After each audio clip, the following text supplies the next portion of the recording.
même plus. Vous voulez être ma bulle, Jean-René? Oui, je vais vous suivre avec votre bulle tout le temps. Je vais te préposer à la bulle. Merci. Félicitations pour votre performance hier. Ça va bien?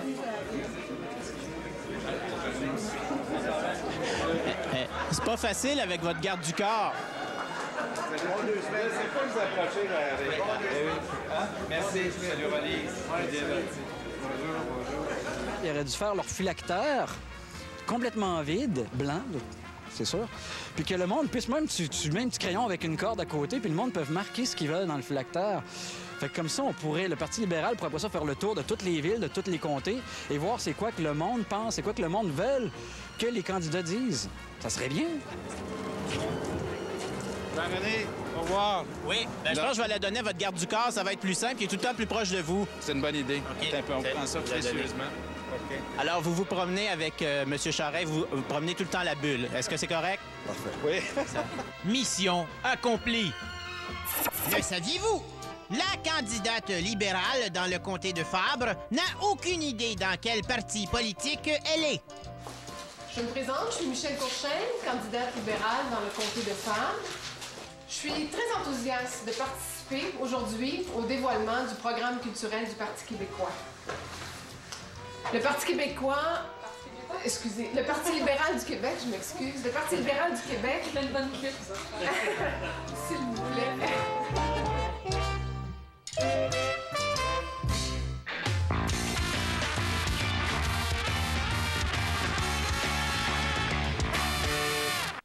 Alors, on y va avec une...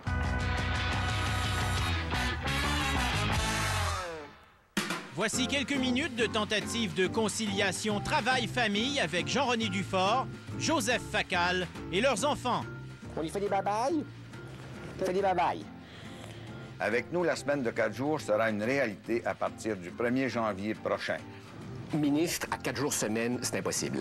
C'est une job 7 jours par semaine. Et c'est ce qui m'a conduit à prendre la décision que j'ai prise.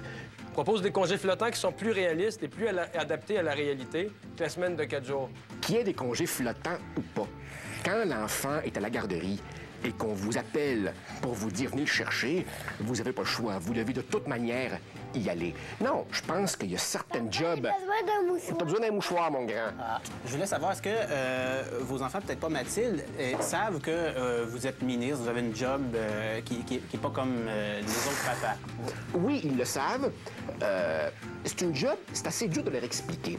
Souvent, à la garderie, ils ont des journées thématiques, style « Que fait ton papa? » Et c'est assez facile à expliquer ce que c'est quand papa est pompier ou quand papa est pilote. Maintenant, quand il faut expliquer ce que c'est papa est ministre, c'est un peu plus dur.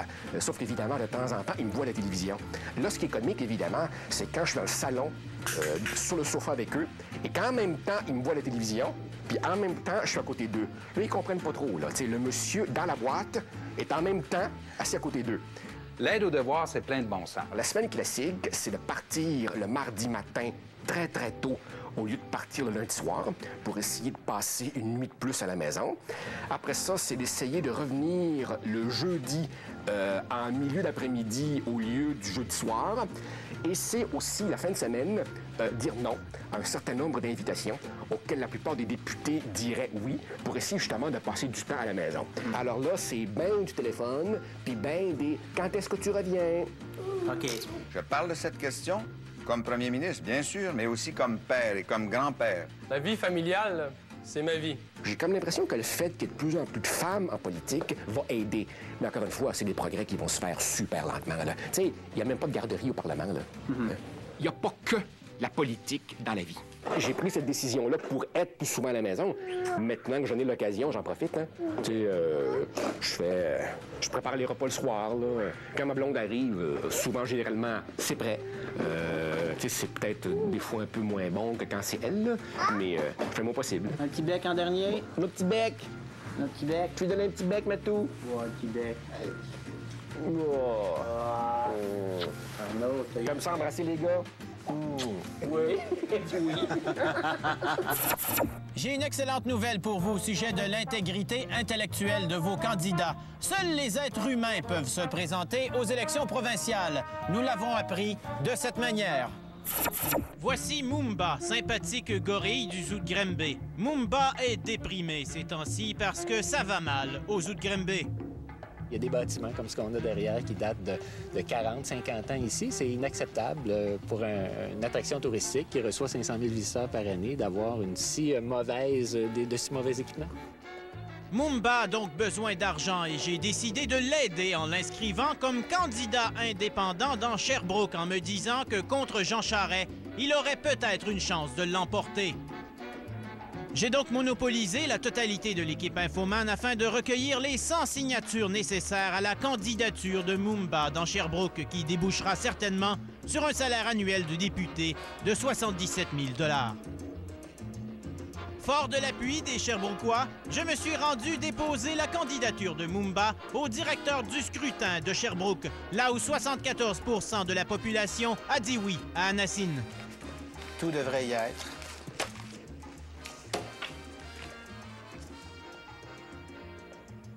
Mumba Charon, c'est bien ça? Mumba Charon.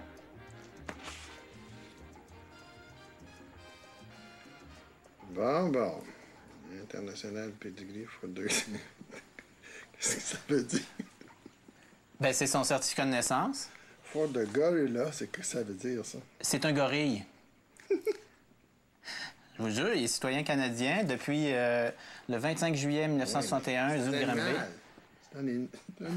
Mais oui, mais il a le droit de se présenter. Il aurait vraiment besoin de cet argent-là parce que le zoo de Grimby, ça va pas très bien. Et il pourrait garder son salaire de député pour ses chums. Il demeure au Québec depuis 6 mois. Il demeure au Québec depuis...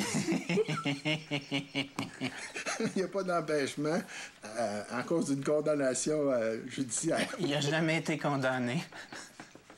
Il a signé ici. Non, ça ressemble pas à une signature beaucoup. Ben, donnez-y une chance, c'est un gorille. Alors, je vous laisse le dossier, j'ai 2 photos.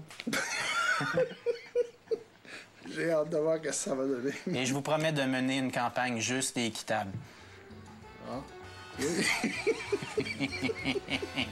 Monsieur le sympathique directeur du scrutin de Sherbrooke a donc téléphoné à Québec au directeur des élections pour savoir si un gorille peut être candidat. La loi électorale prévoit que seul un électeur peut être candidat. Et la loi électorale définit aussi l'électeur comme étant une personne. Le dictionnaire, lui, définit le mot « personne » comme un être humain. Donc, la loi électorale nous assure une certaine assurance qualité minimum, c'est-à-dire qu'on est certain d'avoir des êtres humains comme candidats. Au minimum. Est-ce que c'est parce que vous aviez peur qu'il y avait des chances de battre Jean Charest? J'ai pas de commentaire, évidemment, sur une telle question.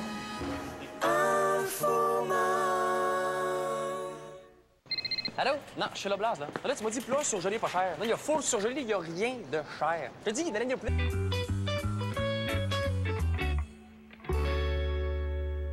Lequel des 3 candidats est le plus compétent pour devenir premier ministre du Québec? C'est sûr qu'en serrant des mains, c'est pas évident de le déterminer parce que ça ne fait pas appel à la compétence. L'équipe d'Infoman a donc décidé de créer un quiz qui va permettre de savoir lequel est le plus brain des 3. Mesdames, Messieurs, voici le quiz des chefs où le gagnant aura mon vote. Jean Charest débute avec 1 point, Bonnie.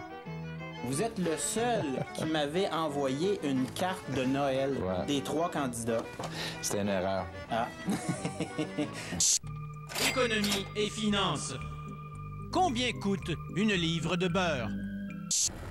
Le livre de beurre, présentement, est autour de... rendu autour de 3 et... passé 3 $, 3,40 $. Ah, ça doit coûter quelque chose comme 3 $. Une livre de beurre, ça doit être près de 3 $. Bravo, Mario! Selon le dernier recensement, quel est le salaire moyen d'un Québécois? Oh, là, il y a des écarts, il y a des moyennes, là, mais il y a des écarts. Le salaire moyen doit être autour d'une trentaine de mille. Je pense que c'est juste en bas de 30 000, je dirais 29 000 environ. Ça doit être quelque chose comme 25 000 $ par année. Oh mon Dieu, vous êtes bon. Bravo, Bernard! Vous êtes tombé dans une de mes obsessions. Combien y a-t-il de fonctionnaires à temps plein dans la fonction publique du Québec? Attends, il y a 77 000 fonctionnaires là, cette année. Il y a près de 70 000 fonctionnaires. Il y a eu un accroissement. Je dirais à temps plein, là, ça dépend comment on définit ça. Vous pouvez en enlever au moins 10 000. Il doit y avoir 80 000 personnes. Oh mon Dieu. Avantage Jean Charest. Combien devrait payer la Sûreté du Québec si elle désirait acheter l'homme de 6 millions de dollars avec $1 américain à 1,50 $ canadien et des frais de dédouanage de 25 %? Il est à 6 millions, le mec? 6 millions. Oh, ben ça nous coûterait 10-11 millions de dollars certains. C'est 1,50 $, chiffron? Oui. On est rendu à 9 millions, puis là, il faut payer un autre 25 % là-dessus. Et monsieur, ça veut dire encore 2 millions et quart. On est rendu à 11,25 millions. Je pense qu'on le veut pas, ce prix-là. C'est bon? Alors, on parle de l'homme de 6 millions qui, alors on peut, c'est 50 sous à peu près dans le dollar. On est rendu à 3 millions. Et donc, à peu près 2 millions de dollars. OK. Pas 2 millions. Peu plus que 2 millions. 2 millions et demi. Mario sait compter. Environnement et société. Quelle est la superficie du Québec? Oh. En kilomètres carrés. Oui, bien sûr. Je sais que c'est 3 fois la France. Ça doit être une quinzaine de millions de kilomètres carrés. Une approximation? Là, je veux même pas. En kilomètres, non. Carré. Non, je veux même pas deviner. C'est une 6, 7, 8 millions. Personne ne sait combien de kilomètres carrés il gouvernera. Quelle est la surface de la forêt du Québec qui est encore vierge? La surface de l'ensemble du territoire? Oui, des forêts. Ça doit pas faire 10 Il n'en reste plus, pas plus que le tiers. Pas plus que 33 % j'ai l'impression. 33 Ouais. Oh, ben là, on vient de monter les aires protégées à 8. Ça veut dire que c'est sûrement plus bas que ça. Donc, c'est en bas de 8 %? Ah, ben il le faut parce que le reste, c'est pas protégé. Puis les gens y vont, puis tu fais toutes sortes d'activités. Un point pour Landry et Charest. Dans quelle région du Québec le lys blanc de notre drapeau national pousse? Normalement, ça devrait être dans la plaine du Saint-Laurent. La vallée du Saint-Laurent? Je suis pas sûr qu'il en pousse des lys blancs. Je pense qu'il n'y en a pas au Québec. Bravo, Mario! On va en planter. Oui. Catégorie Relations nationales et internationales. Combien y a-t-il de pays dans le monde? Il doit en avoir à peu près 160. 175, 180 pays. Il doit y avoir à peu près 150 pays. Encore Mario. Dans quel comté se situe la ville d'Issoudun? Lotbinière. Issoudun, c'est dans l'Aude-Binière. d'Issoudun? La ville ou le village ou le... Je sais pas. Voyons, Monsieur Charest. Catégorie santé. Combien y a-t-il de CLSC au Québec? 150? Oh, il doit y avoir quelque chose comme 150 CLSC. La première priorité, pas la seule, c'est la santé. Des CLSC, il doit en avoir à peu près 90. 90? Ouais. Monsieur Charest, quel est le pourcentage de la population du Québec au-dessus de 65 ans? Bon, en 96, c'était 12 %. En 2026, ça va être 24 %. Là, je ne suis pas l'augmentation année par année, mais on doit être entre 13 et 14. Ça va vite, ça va trop vite. Ça doit se rapprocher de 35-40. Pourcent? Oui. À peu près 11 ou 12 11 ou 12 %. Impressionnant, Mario! Catégorie culture. Savez-vous toutes les paroles de Jean Dupays? Non, j'en sais à peu près aucune. Non. Non. Jean Dupays, c'est à ton tour de te faire chanter l'amour. Hein? Le temps que l'on prend pour dire je t'aime, c'est le seul qui reste au bout de nos jours. Les vœux que l'on fait, les fleurs que l'on sème, chacun les récolte en soi-même. Au beau jardin du temps qui court. Voilà. C'est excellent. Dans quelle chanson Félix Leclerc chante-t-il? La veille des élections, Il t'appelait son fiston. Le lendemain, comme tu as raison, il avait oublié ton nom. faudra attendre la fin de la question, là. OK. Il avait oublié ton nom. Je sais pas le titre de la chanson. Je connaissais ces paroles-là. Ah, je connais pas, je pourrais pas vous réciter. Je suis pas le genre chanson. Quelle chanson? Attends-moi, petit gars. Le score final, Mario Dumont 7, Bernard Landry 6 et Jean Charest 3. Mario Dumont gagne donc mon vote, mais j'ai bien peur que ça ne serve à rien. L'équipe L'équipe d'Infoman aimerait remercier chaleureusement tous les gentils vandales du Québec qui ont trafiqué les pancartes du PQ en publicité Restons du Fort. Et spécialement ceux du Nunavik. Restons du Fort dans le Grand Nord.